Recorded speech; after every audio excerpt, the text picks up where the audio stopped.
Pranatas Rayanam Nirmam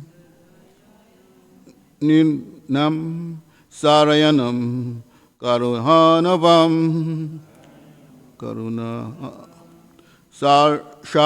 Saranyam Karuna Arnavam Tarunam Ramanyangam Arunoteshana Adaram Pranatasrayanam Nirnam Sharanyam Karuna Hanavam Tarunam Ramanaya Angam Arunotekshana Hadaram Pranatasrayanam Nirnam Sharyanyam Karunahanavam Tarunam Ramanyahangam Arunatekshana Hadaram Pranatasrayanam Nirnam Sharanyam Karunahanavam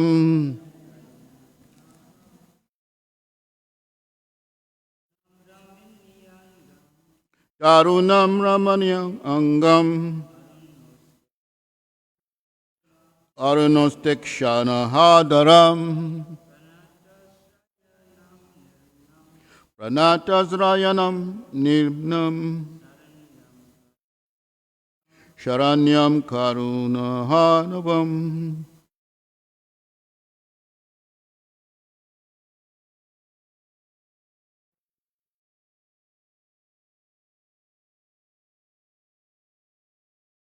Nutekshana Hadaram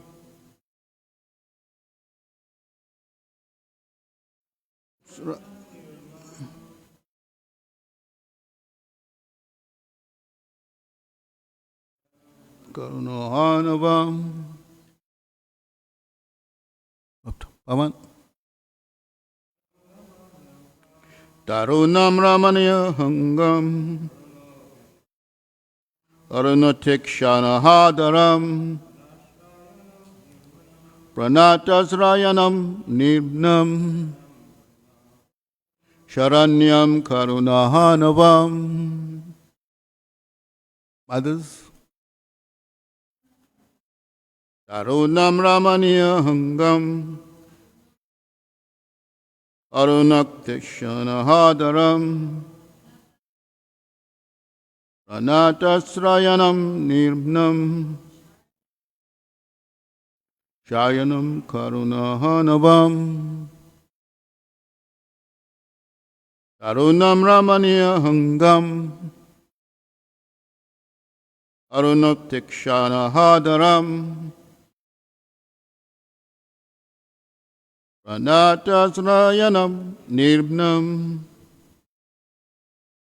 Sharanyam Karunahanavam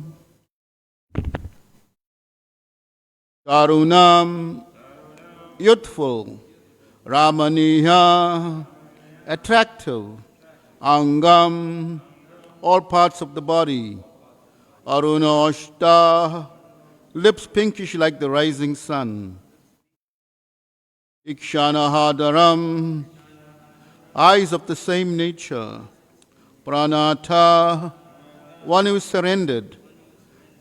Ashranam, shelter of the surrendered. Nirnam, transcendently pleasing in all respects.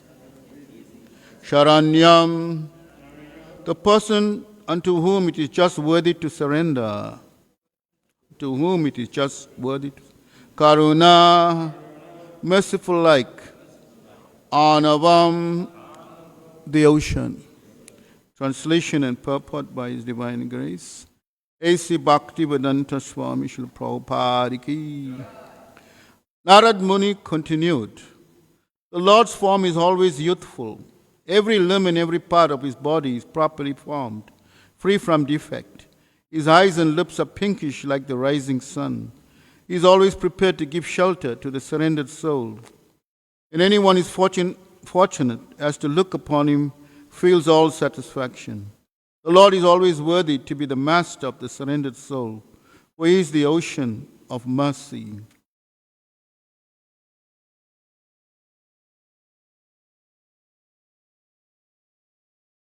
You can repeat. Narad Muni continued, the Lord's form is always youthful. Every limb and every part of his body is properly formed, free from defect. His eyes and lips are pinkish like the rising sun. He is always prepared to give shelter to the surrendered soul. And anyone so fortunate as to look upon him feels all satisfaction. The Lord is always worthy to be the master of the surrendered soul, for he is the ocean of mercy. Purport. Everyone has to surrender to someone superior. That is always the nature of our living condition. At the present moment, we are trying to surrender to someone, either to society or to our nation, family, state, or government. The surrendering process already exists, but is never perfect because the person or institution unto whom we surrender is imperfect, and our surrender, having so many ulterior motives, is also imperfect. As such, in the material world, no one is worthy to accept anyone's surrender, nor does anyone fully surrender to anyone else unless obliged to do so. But here, the surrendering process is voluntary, and the Lord is worthy to accept the surrender. This surrender by the living entity occurs automatically as soon as he sees the beautiful, youthful nature of the Lord. The description given by Narad Muni is not imaginary. The form of the Lord is understood by the Parampara system. Mayavad philosophers say that we have to imagine the form of the Lord, but Narad Muni does not say that. Rather, he gives a description of the Lord from authoritative sources. He is himself an authority, and he is able to go to Vaikuntha Loka and see the Lord personally. Therefore, his description of the bodily features of the Lord is not imagination. Sometimes we give instructions to our students about the bodily features of the Lord, and they paint him. The paintings are not imaginary. The description is given through disciplic succession, just like that given by Narad Muni, who sees the Lord and describes his bodily features. Therefore, such description should be accepted. And if they are painted, that is not imaginative painting.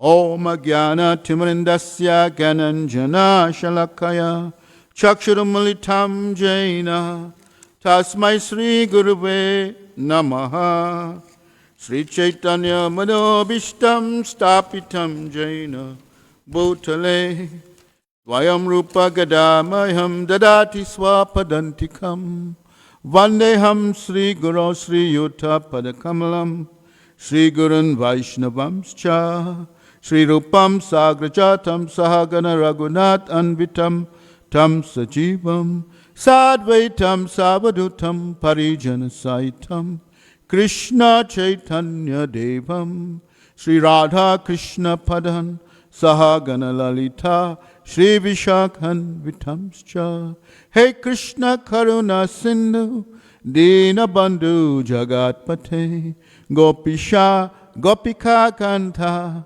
Radha Kanta Namostute Tapta Kanchana Gaurangi Radhe Vrindavan Hishwari Rishabhanu Sute Devi Pranamami Aripriye Vanchakalpa Tarubhyascha Kripa Sindhubhya Hevacha Patitanam Pavinebhyo Vaishnavabhyo Namo Namaha Sri Krishna Chaitanya Prabhu Nityananda Sri Advaita Gadadhar Shivasadi Gaura Bhaktavinda Hare Krishna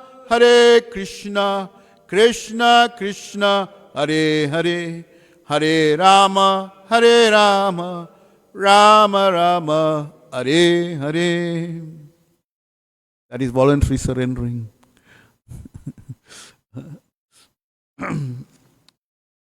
course, Prabhupada speaks of the different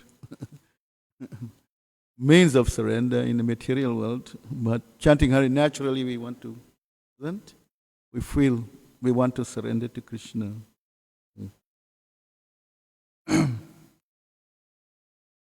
Tarunam Ramanya Hangam Arunoteshana Adaram Pranatas Rayanam Nirimnam Sharanyam Karuna Hanavam. Narada Muni continued, the Lord's form is always youthful. Every limb and every part of his body is properly formed, free from defect. His eyes and lips are pinkish like the rising sun. He is always prepared to give shelter to the surrendered soul. And anyone is fortunate as to look upon him feels all satisfaction. The Lord is always worthy to be the master of the surrendered soul, for he is the ocean of mercy. So Narad Muni is giving a factual description of the Supreme Personality of Godhead. And the Lord is described here as a person. He's a personality. He's not some figment of somebody's imagination. And he says here,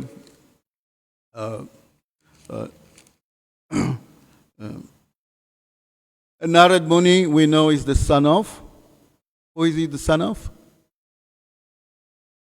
Lord Brahma. And Brahma is the foremost created being in this universe.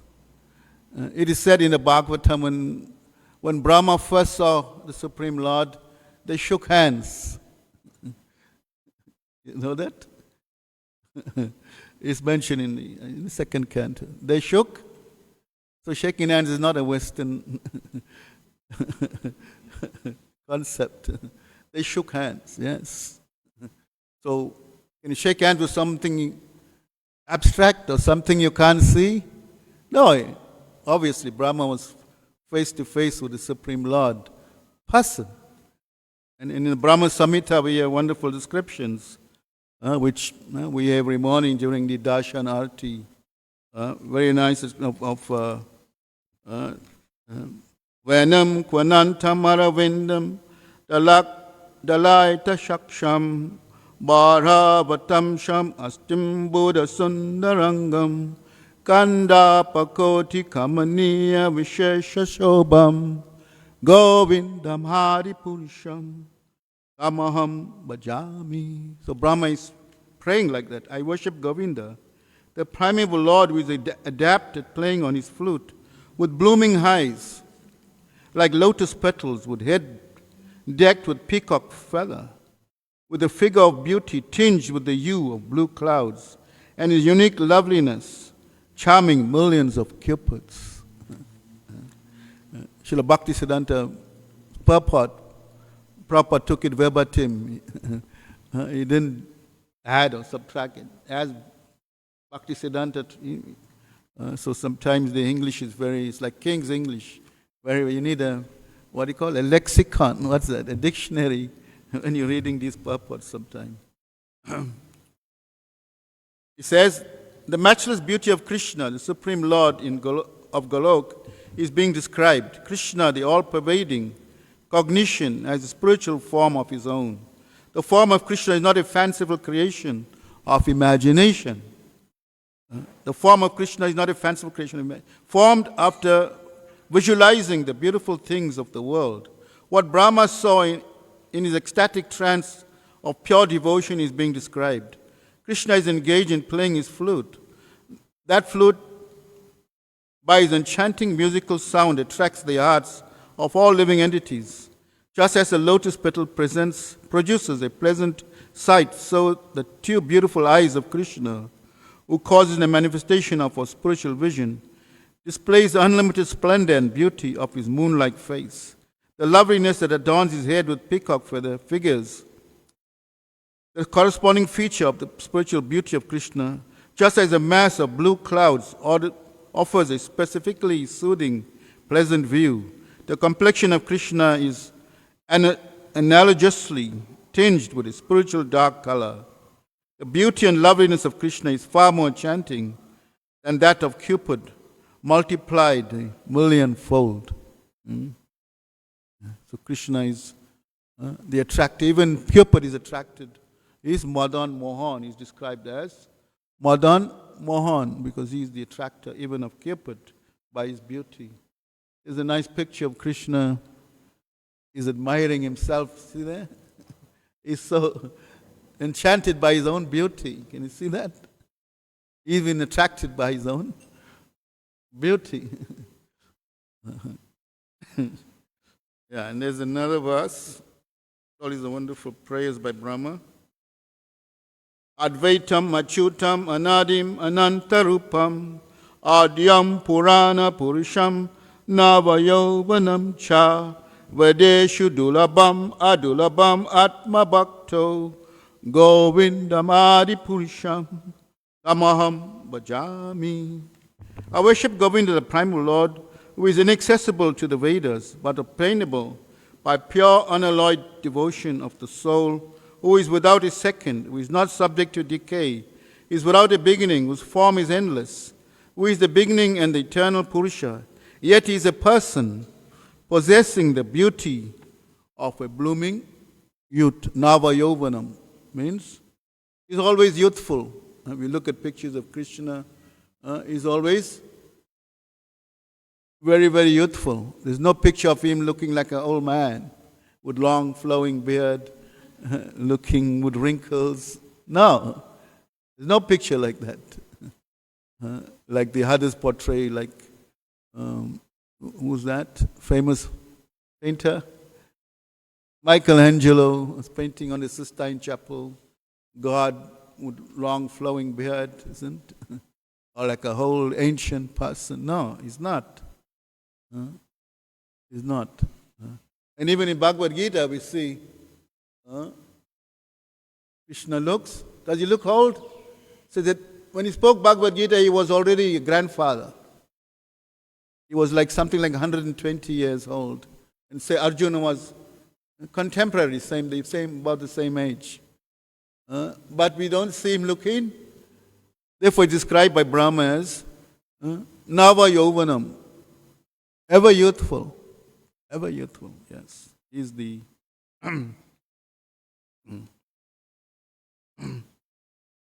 so why are we, Lord Brahma, Narad Muni, they are described by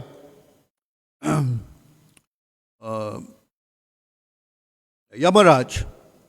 Yamaraj was instructing his followers, the Yamadutas. There's 12 Mahajans who are great personalities of this universe who disseminate the Vedic knowledge. And Brahma and Narad, they're part of the 12 Mahajans. And they are authorities. So Brahma is an authority. And because Narad is the son of Brahma and he heard from Brahma the Vedic knowledge, and he in turn disseminated that to Vyasadeva. Narad, in conversation with Vyasadeva, this is how the parampara or the Vedic knowledge is disseminated in a very authorized way. So there is no room for speculation or mental speculation or imagination. In my opinion, I think Krishna looked like that. I think, like we see many painters. When Prabhupada was instructing all his devotees, who are very accomplished artists, and Prabhupada gave them very special instructions, according to the authorized way of how Krishna looked, how the gopis looked, how the pastimes of the Lord, and we see all that very nicely displayed here also. This is all part of the Krishna book. And Prabhupada personally instructed these devotees to paint every detail. They didn't paint according to how although they were accomplished artists, but Prabhupada personally instructed them on every very details. The peacock feather is always on Krishna's. Krishna is never without a peacock feather. Anybody notice Krishna without a peacock feather? No. Some artists display that. Some not authorized artists who display Krishna coming out of the Brahma Jyoti. You saw that picture? Krishna is coming out of this light.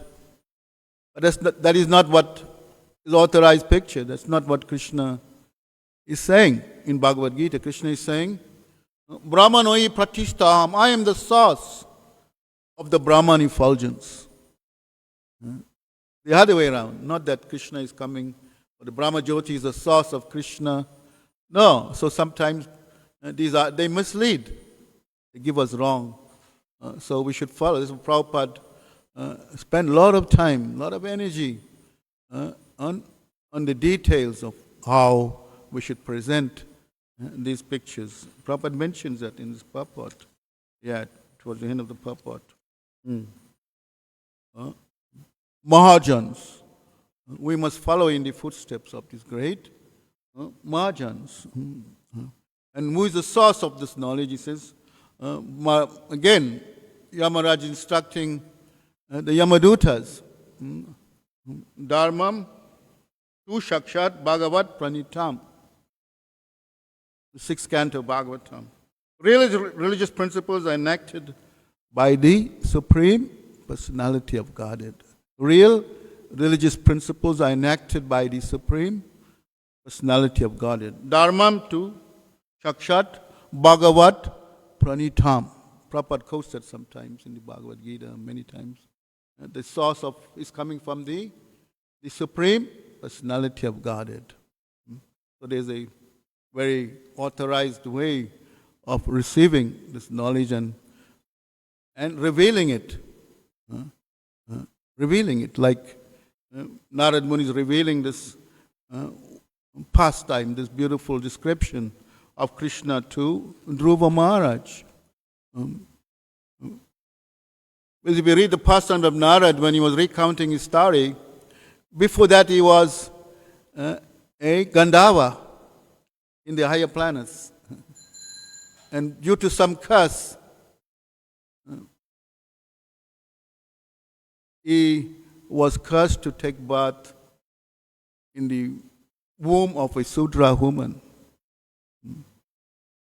And he tells his story to Vyasdev, that he grew up only with the care of his mother. And he was fortunate for him, there was the Bhaktivedanta who were reciting the sadhus who were at that time in that area. And he was hearing from them very, very rapturously. And he was everything. He was serving them very nicely. And because it was Chaturmasya, and for 4 months they could not move from there. They just stayed in one place.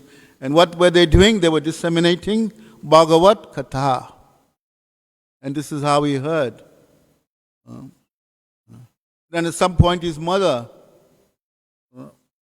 passed away.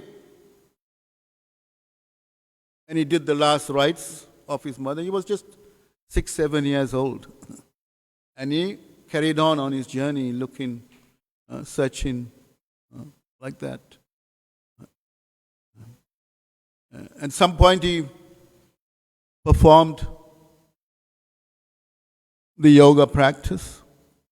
And he saw the Lord like a light. He said the time he saw the Lord was like a split, like the lightning flashes.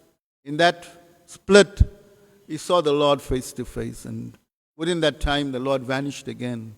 So he was regretting that, the Lord, why did the Lord so quickly just come briefly? And that's how he gave up his whole body.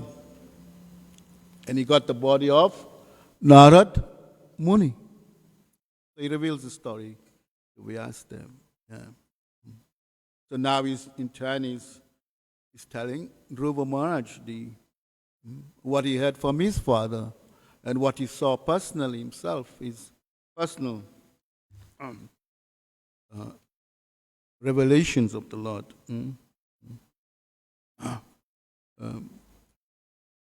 The conception of surrender in the material world is the idea of surrender.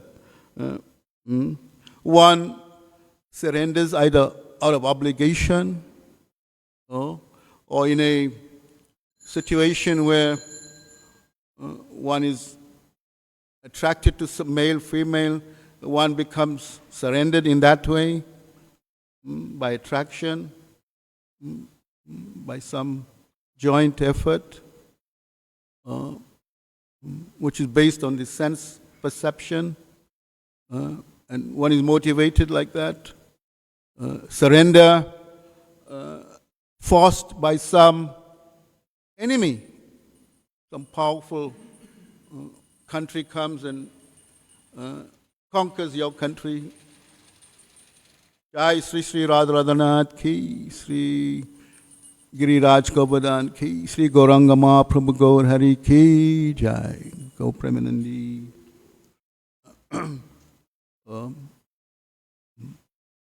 Like we read in history, the Roman Empire was such a powerful empire, and they were conquering all over.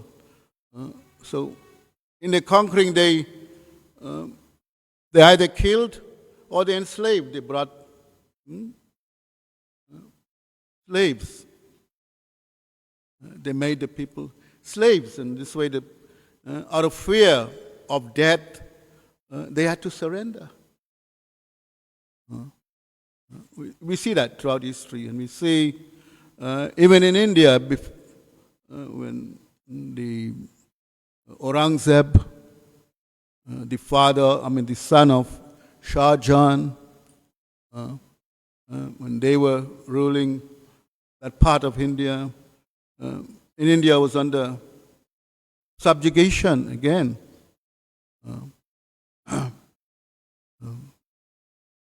And they were forced even to build the Taj Mahal. They said like thousands and thousands of laborers were employed. They said after it was completed, he did a very terrible thing, Shah Jahan. He cut off the thumbs of all these craftsmen so they could not replicate this building again. He cut off imagine that. These were craftsmen, amazing craftsmen. And Taj Mahal is one of the 7 wonders. I don't know if it still is. Regarded as one of the 7 wonders of the world, isn't it? We learned like that in school, these 7 wonders, different. But one of them was the Taj Mahal, isn't it? So after he completed that, he got all his craftsmen together and he cut off their thumb. So they could not replicate this building anywhere. So this was some terrible things were done, atrocities, and they were forced to surrender.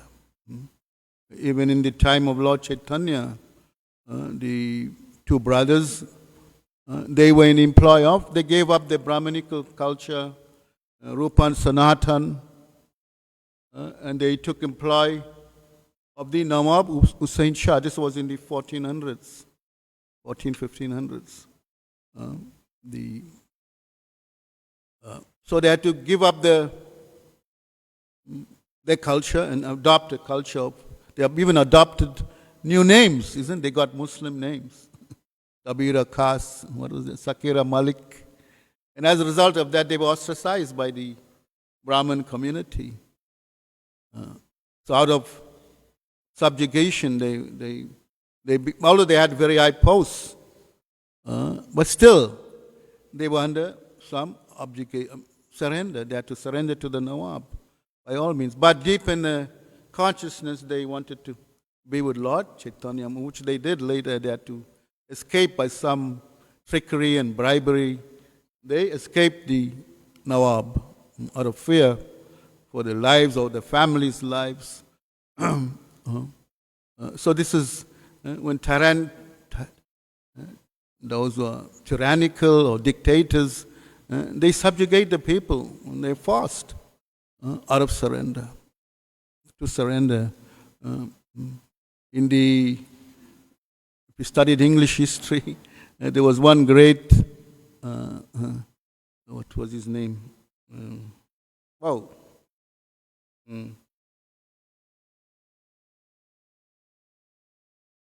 He made this statement, he says, taxation without representation is tyranny. Oliver Cromwell, you heard of Oliver Cromwell? Sir Oliver Cromwell. They were protesting against the king, and taxation without representation is tyranny. So he went out and he canvassed and he protested, and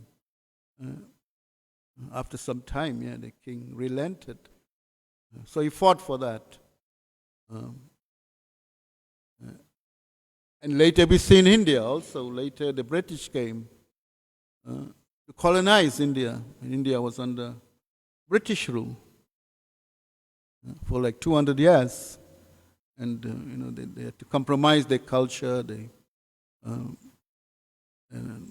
Brahmanical standards were compromised. India was under complete subjugation by the British, by the English people. But there was one great personality among the Mahatma Gandhi, who fought against European or English imperialism. He was a very powerful politician. And at the time, Prabhupada was going to college. In his college days, he was a great follower, a very ardent follower of Mahatma Gandhi. Because Mahatma Gandhi wanted at all costs India's independence. He was fighting for that. India should not be under subjugation. So he fought for that. And Prabhupada, at that time he was, before he became Prabhupada, Abhay Charan, that was his name. Abhay Charan Day in his college days. So he was very ardent, fervent follower of all the Prabhupada was going to a college run by Western standards, by Christian orientated Scottish Church College. At that time was one of the very prestigious colleges in India. And when Prabhupada got his, what do you call that? His degree, whatever, they didn't go to receive it. They just what's the word to use? They protested. He didn't attend. As protest. It was just some piece of paper that gave more intensity to the British rule. So he liked that. He didn't, some of his friends. Then by some good fortune he met Bhaktisiddhanta. Of course, this is Leela, Prabhupada meeting Bhaktisiddhanta. And Prabhupada presented, how can we are not an independent nation. How can we follow Lord Chaitanya's message? And Bhaktisiddhanta was very, very forthright and very bold. He said, this Krishna consciousness cannot wait for who becomes leader or ruler of India, whether it's independent or dependent. It cannot wait. There's an agency about that. And Prabhupada was just struck by Bhaktisiddhanta's boldness. And then late at night, when he was thinking about this whole thing, and he kind of changed his whole thinking of following Gandhi, Indian nationalism, and following Bhaktisiddhanta. In the Lilamrita, he says, in that chapter it's called A Very Saintly Person. That chapter is entitled where Prabhupada's meeting with Bhaktisiddhanta, his guru, Maharaj. I met a very saintly person. And his whole mood, consciousness changed to that, from Indian nationalism based on the bodily concept of life, who rules. One rascal will come, elected, another rascal will come. But this Krishna consciousness cannot wait for who becomes the next leader. So in that way, Prabhupada was convinced of Bhaktisiddhanta's preaching. Very intense, very bold preaching. Bhaktisiddhanta was known as the Nishinga Guru, lion-like. He was very, very forthright. He did not compromise. And he was very powerful. He said in his time he had 64 mutts throughout India. And he had a very big following.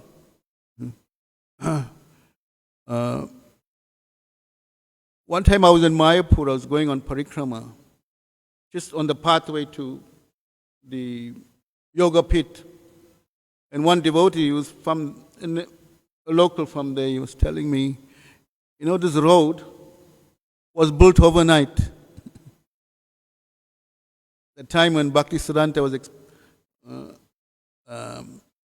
there was royal, some people from very high, dignified people were coming from the British, generals, and it was just bush, that road. So overnight he mobilized thousands to clear the road. Overnight, I was so shocked when I heard that. And it's not just like a short, it's like maybe a few kilometers long.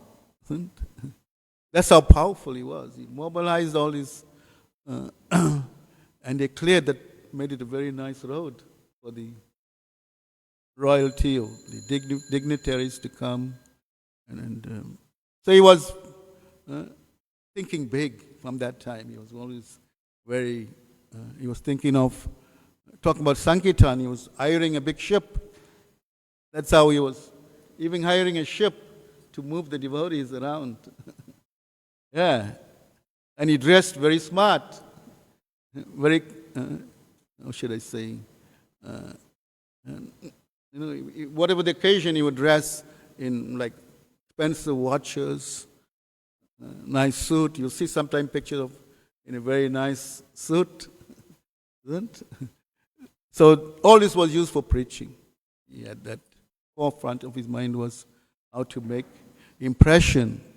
He wanted to make that impression. So he was therefore he was described as lion-like, very, very Nishinga Guru, very powerful. Yeah, so I was talking about surrender, unconditional. Well, surrender is in a conditioned state. We have to force. We are forced to surrender in so many ways. In a relationship, sometimes which is not very paka, it is just on the periphery of. We are forced to surrender and just tolerate. Sometimes, isn't? It's like that. There's no marriage made in heaven. They say it is always a rocky road. It's always like that. And so they surrender under some circumstances. We surrender. Even in our work environment, we are forced to work and sometimes exploited. Or we have a government that's very, like, we just forced surrender. No other. But here, in Krishna consciousness, it's voluntary. It is voluntary. And Krishna also makes that point, that he gives us free will. One of the uniqueness of the Lord, or the Shaktis of the Lord, although we are dependent in so many ways, even for the very air we breathe, or the water, is the taste of water. Rasam apsukanteya, we cannot survive without water. But still, it gives us some minute independence to accept Bhagavad Gita, to accept the absolute truth, or not. We have that free will. And we always maintain that. We are marginal, therefore we are marginal. Krishna's Tathasta Shakti. We are Krishna's marginal. That means we can hover between the material and spiritual nature. We have that free, minute independence is there. But when we misuse that independence, then we face the consequences of conditioned life. We are forced due to our own misjudgment or due to our own misuse of our free will. Yeah. And the Lord, He constantly wants us. And throughout Bhagavad Gita, He's advising us in so many ways the process of how to connect with Him. First, know yourself, who you are. Isn't this is our Bhagavad Gita in a very systematic way? Krishna wants to take us out of the bodily concept of life. Matras pasas to kauntaya. Tolerate heat and cold, happiness, distress. Isn't? But the conditioning is so strong. It is so deep. It takes. It's like monumental, insurmountable. Sometimes, most times. And majority of people come under the sway of the material energy. 99% will say under the sway of conditioned life.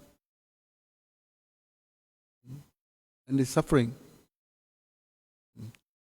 Because they are centering to the whims of the senses, isn't the dictates of the mind, dictates of attraction, this contemplating the object of the senses. We see that in all species of life. Not only in human species. We see that if we look outside, sometimes you see two birds. They're very much, attracted to each other, and you see them. I mean, one time we had peacocks here. We had many peacocks. And you know the nature of the peacock. The male peacock, when he sees what he does his dance, isn't? And he puts out his beautiful plumes, and he does his dance to attract the female, to get the favor of the female. So the attraction for male is there in every species of life. It's there. But the only consolation for they don't come under karma. They don't come under the laws of karma. Only the human beings come under the laws of karma. Because human life is something more valuable asset for self-realization or God-realization, to come to the point of ultimately surrendering to the Supreme Personality of Godhead. So unless, we surrender like that, we'll always be in difficulty. We'll always be in difficulty. Yes.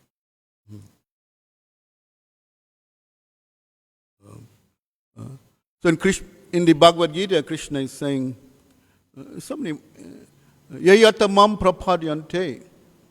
As you surrender to me, I reward you accordingly. But it's completely contrary to what in the material world we experience. The more we surrender, the more we become exploited. Right? They just take advantage. People want to walk over you.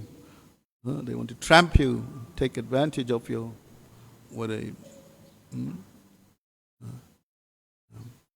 yayatamam prapadyanti. To that degree, proportionately we surrender, proportionately Krishna will reciprocate with us. He will reciprocate with us. That's from chapter 4, Bhagavad Gita. Yayatamam prapadyanti. As you surrender, I reward you accordingly.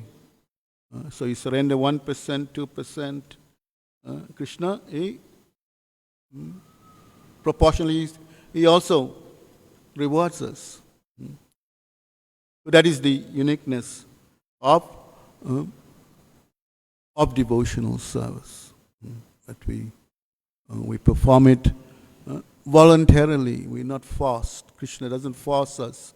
Love cannot be forced. It's unnatural to force someone to love you. It's very unnatural, isn't it?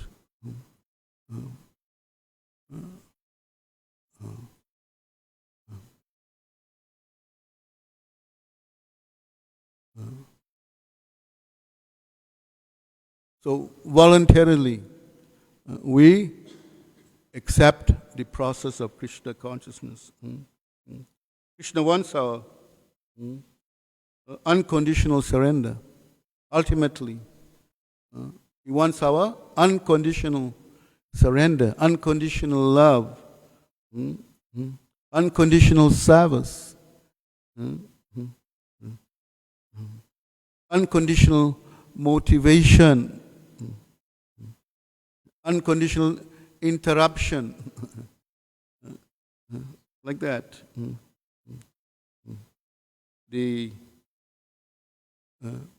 And these are the key to obtaining the ultimate goal of Krishna, prema, love of God. Like we see Dhruva is going to go through some process, isn't it? To see ultimately his desires will be fulfilled, to see the Lord personally, face to face. But he has to undergo some stringent austerities. Yeah.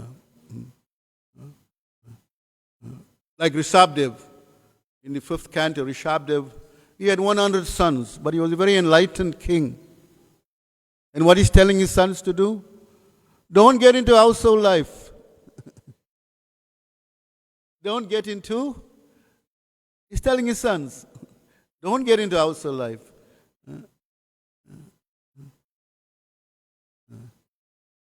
And Prahlad Maharaj is saying the same thing.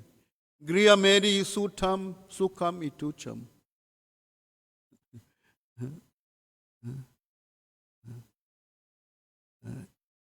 Simply like hogs and dogs, simply gratifying the sense. So he told them, don't, but engage in tapo divyam, divine penance. In that way you'll become free from this onslaughts of material conditioned life. Perform tapo divyam, divine penance.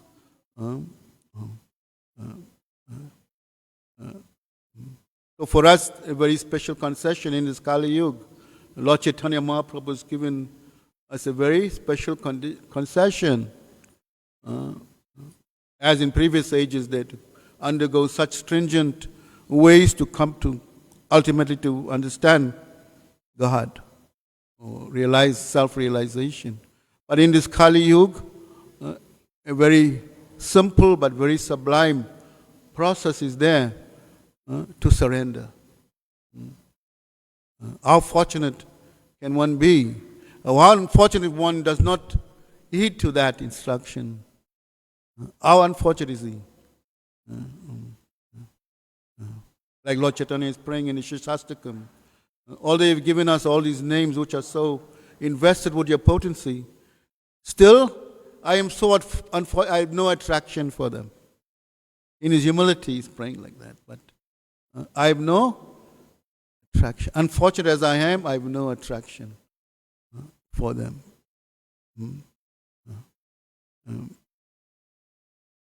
So the mood of surrender, the theme of surrender in this Kali Yuga is simply the message of chanting Hare Krishna, Hare Krishna, Hare Krishna, Krishna Krishna, Hare Hare, Hare Rama, Hare Rama, Rama Rama, Hare Hare. When somebody is captured in a war situation, they have to put their hands up, isn't it? They are captured. So when we are captured by Krishna's loving embrace, isn't we surrendering to Krishna? Yes. And that is voluntary, not forced upon us. And that will free us from the of material conditioned life. And as we gravitate to higher consciousness, Krishna consciousness is a process that is, it takes us higher and higher, isn't? Anandam Buri, it is ever increasing. It is Anandam Buri. It is ever increasing. There's no that at some point I'm pure, I'm complete. No. We'll always experience that. Unending. Krishna is like that. We always want to taste more and more because Krishna is unlimited. Like we read in that verse, Ananta Rupam, Advaitam Achyutam, like Brahma is describing. Ananta Rupam, he has unlimited forms. Unlimited Rupam.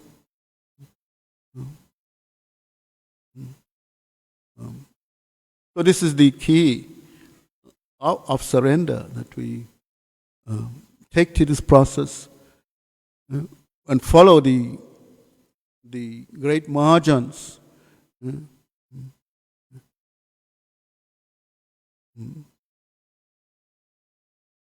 Mahajano yena gata sapantha. Mahajana, the great authorities of this universe. We follow the instructions, like we very nicely hearing the wonderful conversation between Narad. Narad, as I said earlier on, is one of the authorities, one of the 12 Mahajans. Brahma is also. So these are authorities that we follow. Are they authorized? They are authorized. As in the 6th canto, we said, Yamaraj is enlightening his Yamadutas, his followers, who is the authorities and we should follow. Hare Krishna. Thank you very much. Prabhupada ki, Grantaraj Srimad Bhagavatam. Any questions or comments?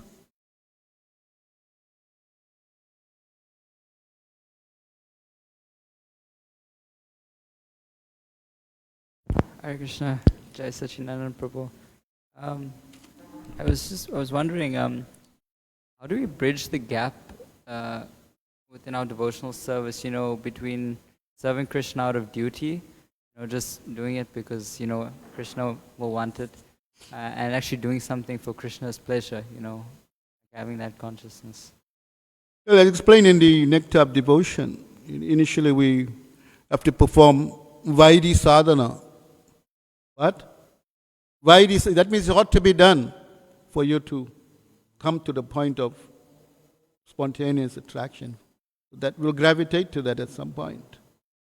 But in the beginning we have to work hard, isn't rising early, chanting, engaging in devotional activities, though you may not like it, isn't? All these regulative principles are there to follow at that point of sadhana bhakti. There's a process, gradual process.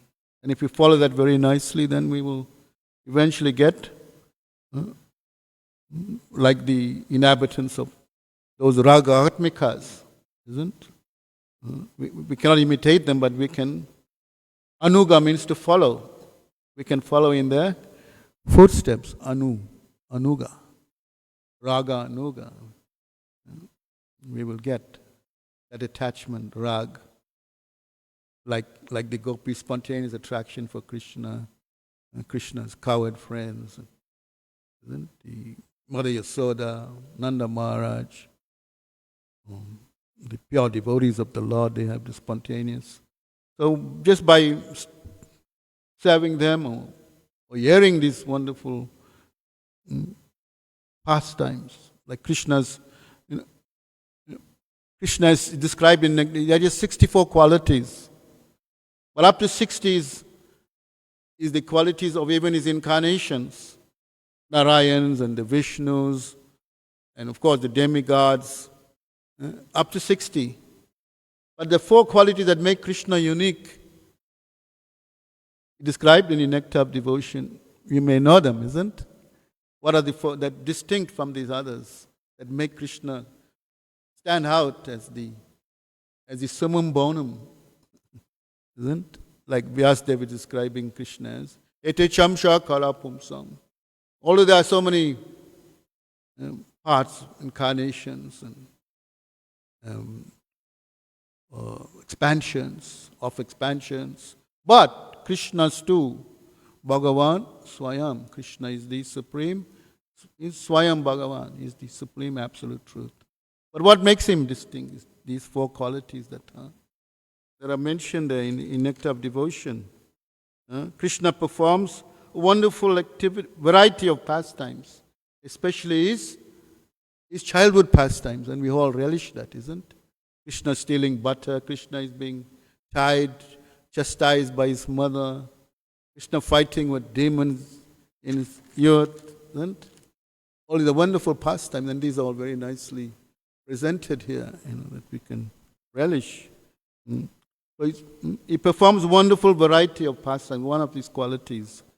Then he's always surrounded by devotees, endowed with wonderful love of Godhead. So you want to be attracted to, then you must follow these wonderful devotees in their footsteps, how they developed. Of course, we cannot be Mother Yasoda, we cannot be Arjun, we can become Arjun Das or Yasoda Dasi. Then he's an exquisite flute player. He's most exquisite. Nobody else plays the flute. Therefore, he can attract all living entities all over the universe. And the fourth one, he says, he has super excellent beauty. And we can see that he's even attracted by his own beauty and cannot be rivaled by anyone. Cannot be rivaled by even the greatest of demigods, even the greatest of personalities, Krishna. Therefore, these four qualities make him above the rest. So it's nice to know these four. I'm sure you're all familiar with these four that make Krishna unique. He is the absolute supreme personality of Godhead. Is that okay? Hare Krishna. Anything else? Haribol. Jai Prabhupada ki. Grant Raj Srimad Bhag. Oh, okay. Well, later we can speak. Okay. Thank you.